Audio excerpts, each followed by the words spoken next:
There you go.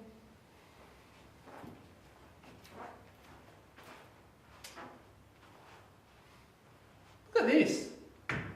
Someone hasn't completed the square. Well, now I've done that, I may as well do it for the other one that's up here. Thank you, Mr. Kermit, for your pity laughter. Okay, hopefully quite a few of you will recognise this because this is off the 2011 core maths exam with the included X this time. And the question was to factorise by completing the square. So this was a question which could rock up on other exams where not only are you asked to do something but by a specified method. Okay? So it's really important. Note that this is a quadratic expression too. It is not a quadratic equation because there is no equal sign here. So you can't just magically add equal zeros in here and hope everything will work out.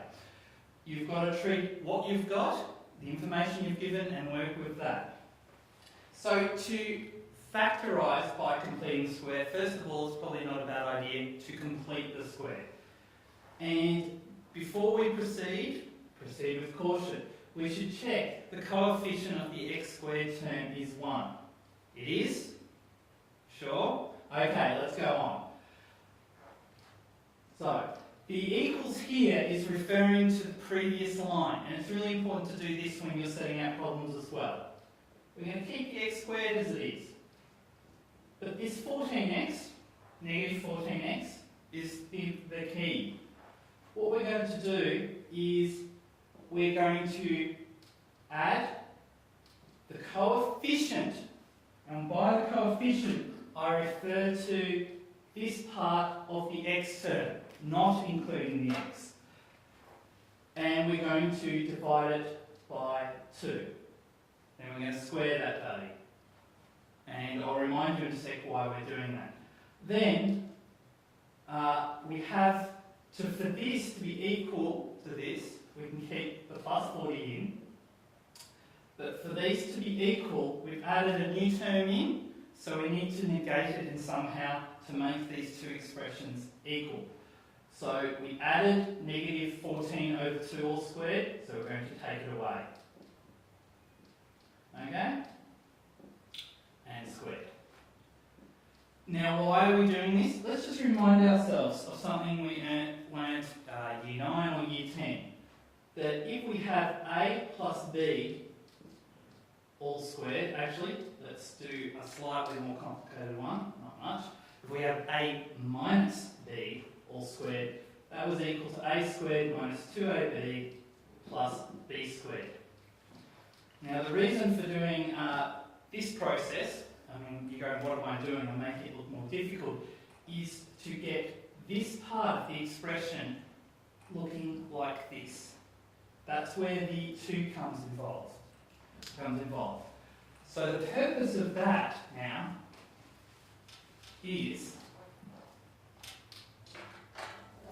that these 3 terms of the expression can now be re-expressed as x minus 14 over 2, which we will simplify in a second, all squared. So it's probably worthwhile exercise to expand that and make sure that is true. How can we rewrite this? Well, we know 14 over 2 is just 7, hopefully. All squared. And then we go, what are we left with? Well, we're left with this term and this term. Maybe we can clean these up a little bit. Okay, so we've got, and probably don't rush with your especially where negatives are involved. I always write an extra line in just to make sure to catch myself.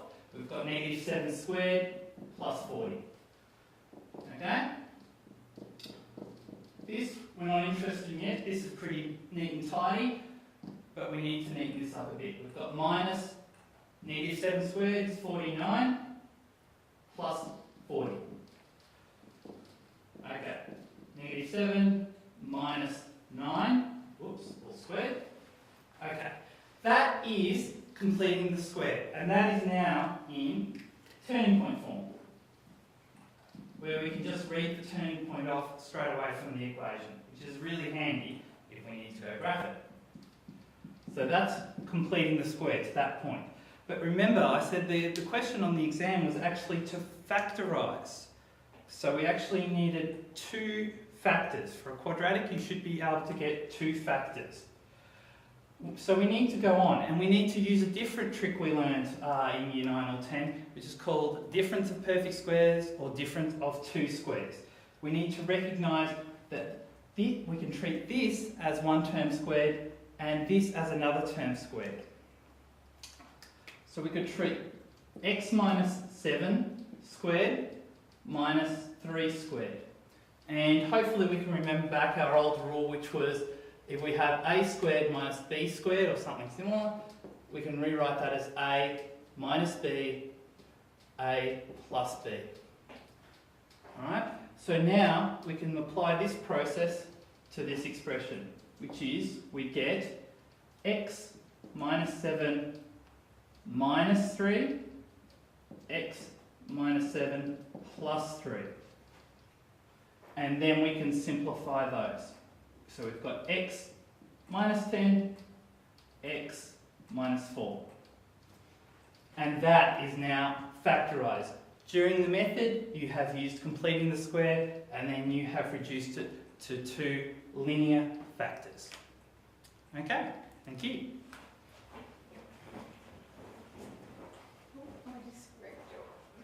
That's right. Okay, welcome back. This is a familiar question, hopefully, although with a little twist. You know how before I said it didn't equal anything? Now it is an equation. It is y equals, and we decided to do this so we could graph it. We've done a lot of the hard work already, so we may as well do the nice easy work in turning this into a graph. Now, what do I mean by what have we got? We've already got the turning point, okay, which is a really important point on graphing a parabola, and we've actually got the x-intercepts. To remind you, you find the x-intercepts, which are also called the roots, by finding when y equals 0, because we're interested in when it intersects the x-axis. So for y equals 0, we had x squared minus 14x plus 40, okay, equals 0. And we've factorised this side already into x minus 10, x minus 4 equals 0. We use null factor to show that we have x minus 10 can equal to 0, or x minus 4 can equal to 0, and this gives us x is 4 or 10. So our roots are at 4 and 10. That's where it cuts the x-axis. What information don't we have yet? We don't have the y-intercept.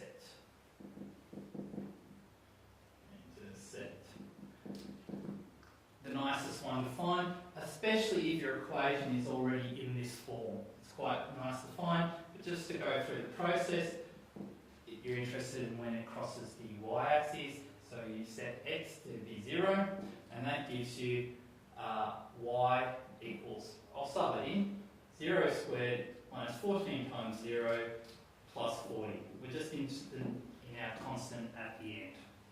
And our constant here is 40. Okay?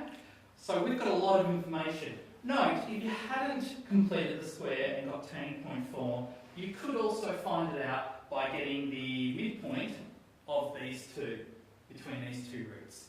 So 4 plus 10, 14 divided by 2, it's going to give you 7. So that's a nice confirmation of the good work we did before. So now we have enough information. We've got the coordinates of the turning point, which is 7, 9. We have the x-intercepts and we have the y-intercept. Now, if the question asks you to sketch, it's not asking for a one-to-one, absolute perfect version of it. Some people may even find it a little easier to draw a parabola and then put the axis on, as long as you get it in the right point. Always think about whether you've got a positive parabola or a negative, and you just check the coefficient of your x squared there. I always remember, if it's a positive number in front of it, it's positive and it's happy. If it's a negative coefficient, it's unhappy and negative. Okay? That's how I always remember. Quick little check. So, I need to make sure my scale. Don't draw the axes before you've found out this information, because you need some sense of scale. It doesn't have to be absolutely get the ruler out, but by eye it should be fairly appropriate. So, I'm going to draw my axes like that. I think I'll be alright. We'll see.